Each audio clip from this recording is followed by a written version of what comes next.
It's blue like the Atlantic and I'm going down like the Titanic. I can't believe Like the this is my Atlantic life, and I'm going down and it is like the decorated. Titanic.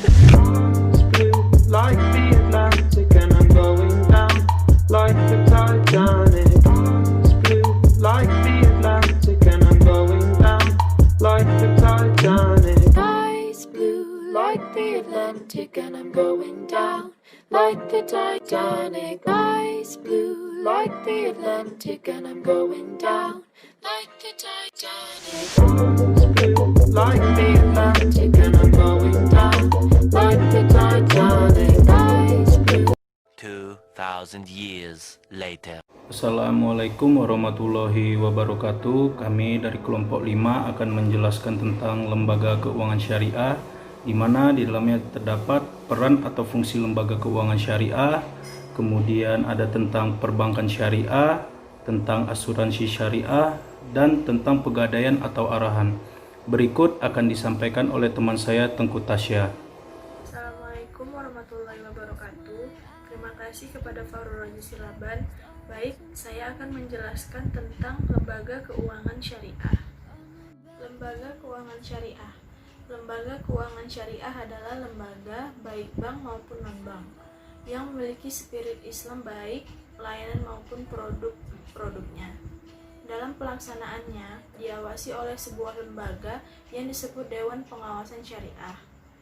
Dari pengertian ini dapat disimpulkan bahwa lembaga keuangan syariah mencakup semua aspek keuangan baik persoalan perbankan maupun kerjasama pembiayaan, keamanan dan asuransi perusahaan, dan lain sebagainya yang berlangsung di luar konteks perbankan.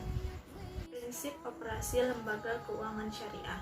Beberapa prinsip operasional lembaga keuangan syariah adalah satu, keadilan, yaitu prinsip berbagi keuntungan atas dasar penjualan yang sebenarnya berdasarkan kontribusi dan resiko masing-masing pihak. Yang kedua, kemitraan, yaitu prinsip kesetaraan di antara pihak yang terlibat dalam kerjasama, posisi nasabah investor atau penyimpanan dana, dan penggunaan dana, serta lembaga keuangan itu sendiri. Sejajar sebagai mitra usaha yang saling bersinergi untuk memperoleh keuntungan. Yang ketiga, transpasif. Dalam hal ini, sebuah lembaga keuangan syariah diharuskan memberikan laporan keuangan secara terbuka dan berkesinambungan kepada nasabah investor atau pihak-pihak yang terlibat agar dapat mengetahui kondisi dana yang sebenarnya. Dan yang keempat, universal, yaitu prinsip di mana lembaga keuangan syariah diharuskan memberikan suku, agama, ras, dan golongan dalam masyarakat dalam memberikan layanan sesuai dengan prinsip Islam sebagai rahmatan lil alamin. Perbankan syariah. Perbankan syariah adalah segala sesuatu yang menyangkut tentang bank syariah dari unit usaha-usaha syariah, mencakup kelembagaan, kegiatan usaha, serta cara dan proses dalam melaksanakan kegiatan usaha lainnya. Sama seperti halnya dengan bank konvensional. Bank syariah juga menawarkan nasabah dengan bank konvensional adalah dalam produk perbankan. Hanya saja bedanya dengan bank konvensional adalah dalam hal penentuan harga, baik terhadap harga jual maupun harga belinya. Produk-produk yang ditawarkan sudah tentu sangat islami. Asuransi syariah. Pengertian asuransi syariah atau yang lebih dikenal dengan at-tamin, takaful, atau tadhamun adalah usaha saling melindungi dan tolong-menolong di antara sejumlah orang atau pihak melalui investasi dalam bentuk aset atau tabaruk, memberikan pola pengembalian untuk menghadapi resiko tertentu melalui akad yang sesuai dengan syariah. Konsep asuransi syariah. Konsep asuransi syariah didasarkan pada Al-Quran, surat Al-Ma'idah ayat 2 yang artinya, tolong menolonglah kamu dalam mengajarkan kebajikan dan takwa, dan jangan tolong menolong dalam berbuat dosa dan pelanggaran. Berdasarkan konsep tersebut, Kemudian Dewan Syariah Nasional Majelis Ulama Indonesia atau MUI memberikan pengertian tentang asuransi syariah pasal 1 ayat 1 Fatwa Dewan Syariah Nasional menetapkan bahwa asuransi syariah adalah usaha saling melindungi dan tolong-menolong di antara sejumlah orang atau pihak melalui investasi dalam bentuk aset atau tabaruk yang memberikan pola pengembalian untuk menghadapi risiko tertentu melalui akad atau perikatan yang sesuai dengan syariah. Prinsip asuransi syariah.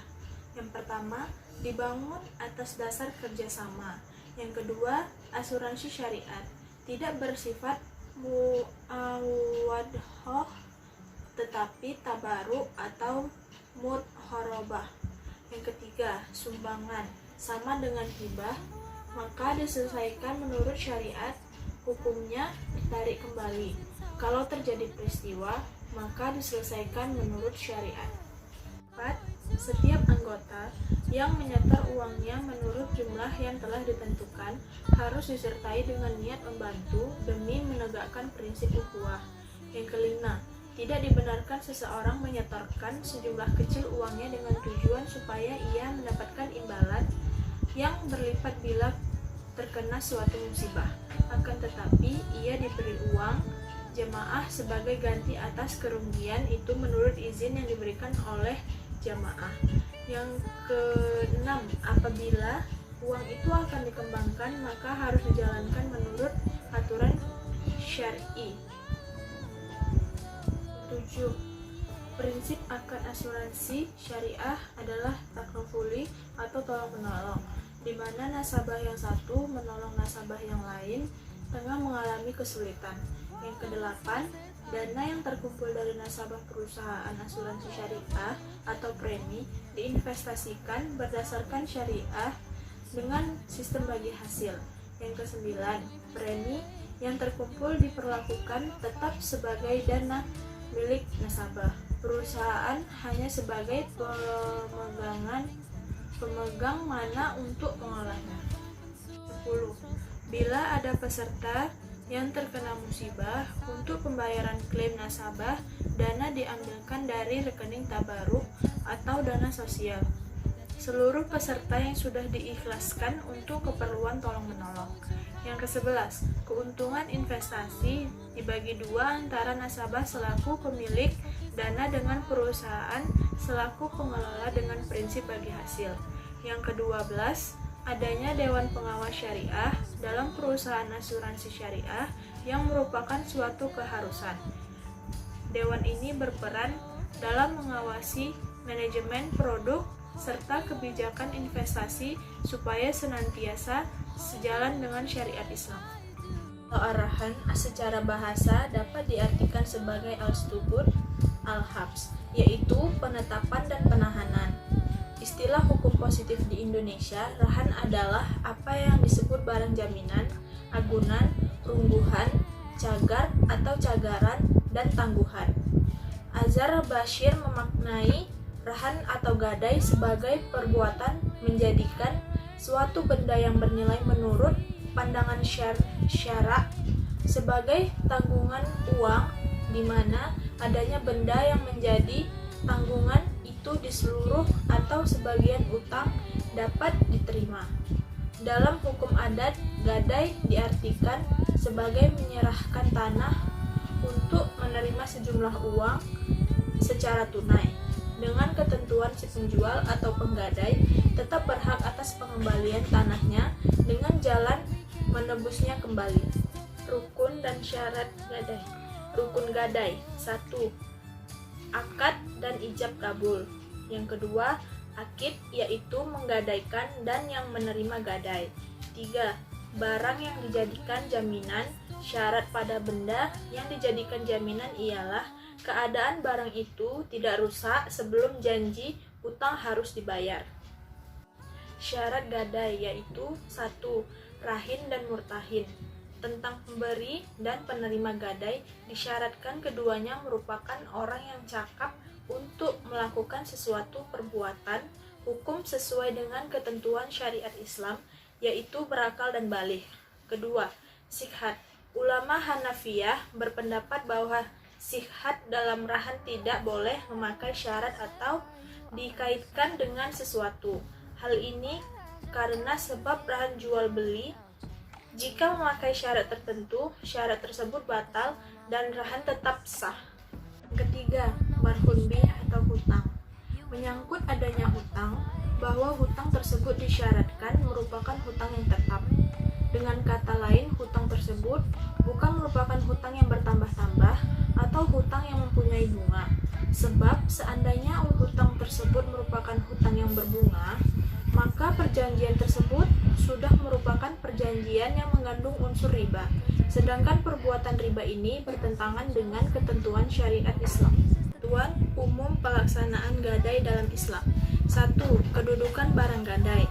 Kedua, pemanfaatan barang gadai. Ketiga, resiko atas kerusakan barang gadai. Keempat, pemeliharaan barang gadai. Kelima, kategori barang gadai. Keenam, pembayaran atau pelunasan utang gadai. Yang ketujuh, prosedur pelelangan gadai.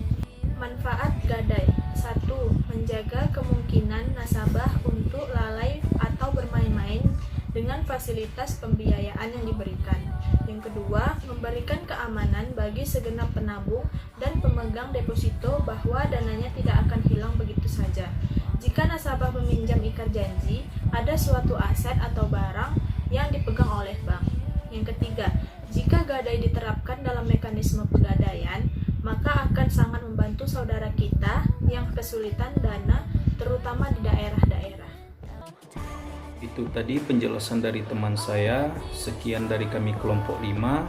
Jika ada kekurangan kami mohon maaf. Assalamualaikum warahmatullahi wabarakatuh. The city